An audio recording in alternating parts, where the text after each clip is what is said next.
In this video, I'm going to be giving a very brief overview of the debugging options and error handling within Apex. I will not be covering visualizations, as visualizations are not built into Apex.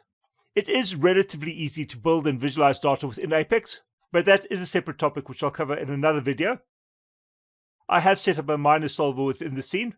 This will not have much influence on what I'm showing, but I will explain this in any case. Essentially, the rig is just an ARM solver. This is a basic IK solver where I have an effector to control the wrist position, and I have an up control for the elbow. This is a very basic setup, and I will not be discussing how this works. This rig just gives me something to work with. I will not try to simulate errors with this rig, as errors are case dependent, and this will be a discussion of tools rather than an exercise in debugging. The error handling options for Apex are extremely limited, and they're very straightforward, but they are sufficient to deal with most of the errors which we will encounter. When we want to see errors within the network, there are essentially two nodes which we can use. These are the Apex Edit Graph node and the Apex Invoke Graph node. These are the nodes which will log errors, and both of these nodes will log errors in exactly the same way. Both of these nodes have a menu parameter called Error Handling. In the Edit Graph node, this dropdown will have two options, and these options are Ignore and Report as Warnings. This parameter is slightly different from the parameter within the Invoke Graph node, as the Invoke Graph node actually has a third option, and this third option is Abort. If this is set to Ignore, we will not have any error warnings. However, the network will continue to be updated. If this is set to Abort, the network should stop being updated from this point. Generally, you'd want to have the error handling option on both of these nodes set to Report as Warnings. Both of these nodes will display warnings in exactly the same way. This will be done using the Node Information panel. This panel is most easily opened using the node ring, where the button on the left-hand side of the ring will open this panel. We can also open this panel directly within the interface. We can press the New Panel button, and the option for the Node Info panel will be found under the New Pane tab type drop-down menu. I'll tear off this panel. We can work with either version of this panel, as the functionality is identical, and the error messages will be identical. I can update the network to give some examples of errors. These will be contrived examples, but they should be sufficient to show how this works. I'll add a setpoint transforms node to the network. This node cannot be used in isolation and will generate errors if it is not connected properly.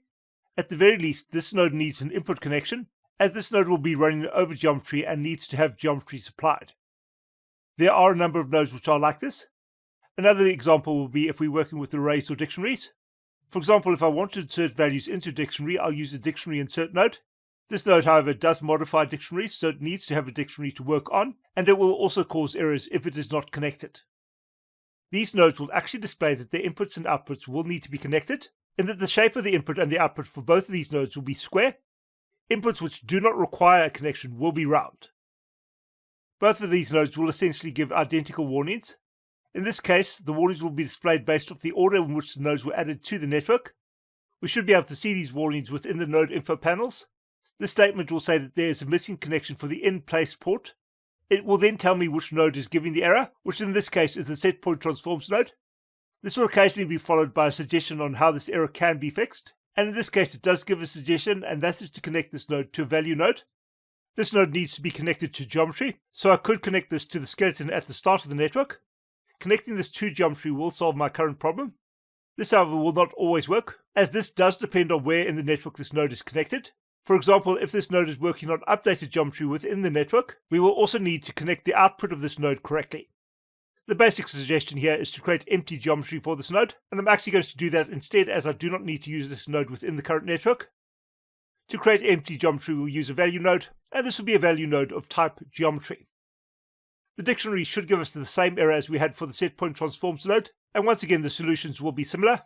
We will either need to find an existing dictionary, or we can create an empty dictionary using the value node. In this case, the value node should be of type dictionary. And that is essentially it. This is essentially all that we have in terms of error logging for Apex. This is very straightforward, and it's a very basic setup, but it is enough for most of the error checking which you'll need within the network. There are some options which we can use to get information from out of the network, which are not specifically for error messages. And we're going to look at these now, and for these I'm going to start by looking at them within a scripted network. The rig which I'm working with here is the same as the previous rig. I am, however, scripting a basic modification on this network using an autorig component node. This modification will break this network, so while the AutoRig component is not giving me any errors, the network is actually being broken. We can see this if I work with the animate node. If I reset the animation, the network will break and all of the joints and the controls will be placed at 0 in the world. The Apex AutoRig component node will not give me any options for highlighting errors, so the main option which I would use in this case would be to use an unpack folder node. I'll unpack the rig which is being generated by the AutoRigger node. In this case, I'll only want the rig component, so I'll specify this in the unpack node with .rig. I should now be able to use this extracted rig to get the warnings from the network, and I'll do this with an Apex edit graph node which I'll connect after the unpack folder node. When I connect this node, I get a warning, and when I look at the info, I get the error message. There are some tools within the AutoRig node which we can use for debugging though. One of the main ones is that we can actually print values from within the scripts. If I open the information panel for the AutoRig node, we'll see that I'm printing out values here, and this is being performed as part of the script, and we can use this to help us debug the networks. Essentially, this is done with a basic print statement. There are other ways of formatting this print statement. For example, instead of using a print function, we can use a warning function, and this will format the printouts as warnings. There is a third option to print these as errors. This is done with an error function. The error function, however, should be prefixed with raise, so this should actually be specified as raise error. The printouts which we see within the information panel are very dependent upon the script. These printouts will not always work, and if something is not being executed after them, they will not appear correctly. They actually are still working and they are being printed out. They are, however, not being updated within the information window. There are other ways in which we can examine these printouts, but we'll look at those a little bit later, as that will be best understood in the context of the graph that I am generating. In the AutoRig node, we can view the final generated rig, but we can also view the graph that the AutoRig node is generating, as the Apex script and the AutoRig node actually generate the graph using another graph. At the bottom of the AutoRig node interface, we'll have the visualizer options. By default, this will show the final rig, but we can also see the component script. This network is updating the existing rig, and this is what's actually being performed by the AutoRig node. So we can look at the script and we can see how it is building this node network, and we do have some tools to examine this. Beneath the script, we have three options. The first of these is inspect line, the second is debug. The final option is show traceback. I have not really worked with the show traceback option, and I have not really got this to work. This should display error messages, but I'm not really sure where these are displayed. We then have the debug option. This will give us everything that is being executed. It's also very verbose, and in most cases it is not particularly useful. If you're working on more advanced things, this may help, but generally you won't really use this.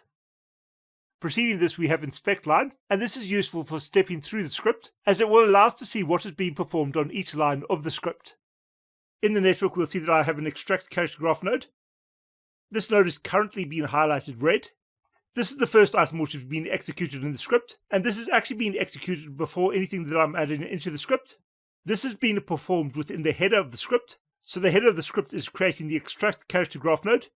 We also have a footer for the script which happens after everything is run, and this is creating the update character graph node. So line 0 of the script will represent the header of the script. If I change this to look at line 1, we should see that we are highlighting the next node in the script, and this is a find nodes node. This is being generated in the first line of the script. This should have a parameter which is an asterisk, so this is looking for every single node within the existing network. Line 2 will be empty, so we'll see nothing highlighted. Line 3 highlights the start of a for loop, and this will highlight everything that exists within the for loop. If I step into this, we'll start highlighting the nodes within the for loop. I'm looping over all the nodes within the network, and in the first line of the loop, I'm getting the name of each node. After this, we'll have the print statement, and the print statement is currently being represented by 3 nodes. The first node that is being created is a value node. This node needs to be running over an input value, so this is very similar to the dictionary which I created earlier, as well as the setPoint transforms node. There is no updated value being connected to this node, so this is creating a default value for the log node. The log node itself is giving us a formatted string. This node has 3 parameters. The first is the default argument, and this should always be connected. We'll then have severity. There are 3 severity options. The first will be print, the second will be warning, and the third will be error. This will be followed by the formatted string, and this string is printing out the first argument, and that is essentially what's being printed out in the information panel. In this case, however, I'm not going to view this through the information panel. Instead, I'm going to look at the results of this via the log viewer. The log viewer will give us information and error checking for every single part of Houdini. We can find this by opening a new panel. I'll look for it under the new Pane tab type menu. I'll find this directly before the submenus and after the help browser. I will tear off this pane so that we can view it more easily. I should now have all the print commands which we're creating being logged in the log viewer, and here you'll see that we have a large amount of information. There'll be a lot of information here, and there'll be a lot of errors. By default, this will print out information from a lot of places within Houdini. I'll disable all of these options, and then I'm going to specify that I only want information from the Apex networks, and I'll clear out all the messages from the log viewer. I will need to update the script in order to log the messages again, so I'll comment out the print statement, and then I'll remove the comment. The printout should now occur, and all the values should be printed out in the log viewer.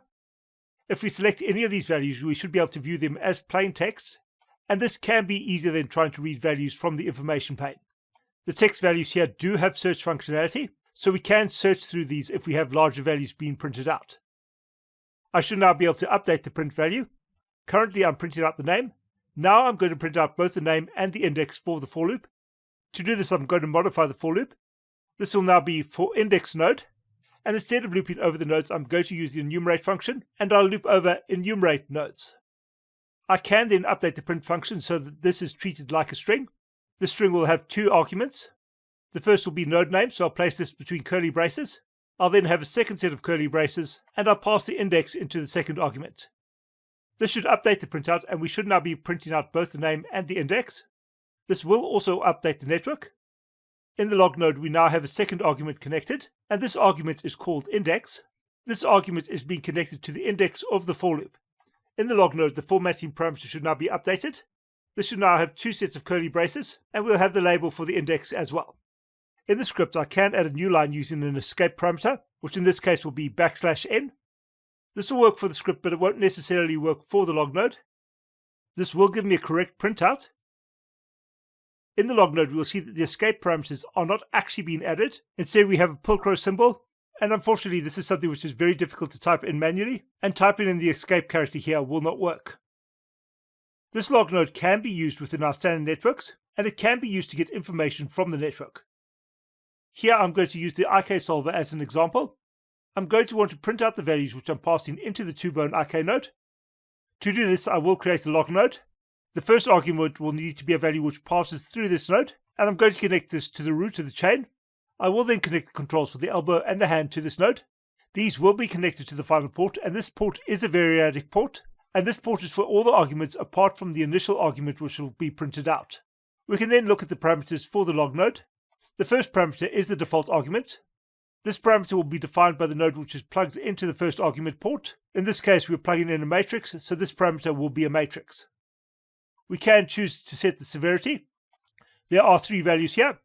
0 will give us the information printout, 1 will give us a warning printout, and 2 will give us an error printout. So I can change this to 2. I can then reset the animate node, and we should now have a couple of errors being printed out. I can change this to warnings, and then I can update the formatting. We have three parameters here, so I'll add three formatted parameters. We can also specify the argument specifically, and we can do this by numbering the argument between the curly braces, where 0 will be the first input, 1 will be the second input, and 2 will be the final value. I should now be able to print out the values again, and I'll do this by resetting the animate node again. We should now have the values represented as warnings. These will print out a number of matrix values. And now if I move the character's arm, we should see that the values are being updated, and I'm getting live updates for these values. So that's how we can log information and how we can get specific information from the rig, and those are the basic tools for finding errors within an Apex graph.